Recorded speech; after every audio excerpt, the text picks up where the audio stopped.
এত গরম পড়েছে, আমি আমার গলির বাচ্চাদেরকে টক দই না হলে দুধ দিয়ে ভাত মেখে দিই দুপুরে আর কি। আর রাতে রুটি খায় ওরা।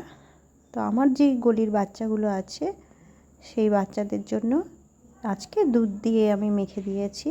ও খুব দুধ পছন্দ করে, ওরা সবাই দুধ পছন্দ করে, তবে বেশি পছন্দ করে এই যে আমার ঘরে যে আছে ছোটু। ওকে ঘরে দিই এই জন্য যে ও একটু অসুস্থ, তো সেই জন্য ওকে আমি ঘরেই দিয়েছি। তো দুধটা খুব পছন্দ করে, আর বাইরেরগুলো বেশি মাছ মাংসটাই খায়। তো আজকে আমি কিন্তু মাছ মাংস পছন্দ করলো কি করলো না সেটা না, আমি দুধ ভাত দই ভাত এটাই আমি ওদেরকে দিই, যেটা ওদের শরীরের পক্ষে খুব দরকার। শরীরটাও ঠান্ডা থাকবে, সেই জন্য আমি টক দই আর দুধ দিয়ে ভাত দিই।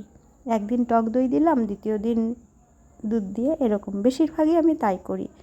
আমি মাংস বা মাছটা খুব কমই দিই। আর রাতে রুটি, ব্যাস এইরকম।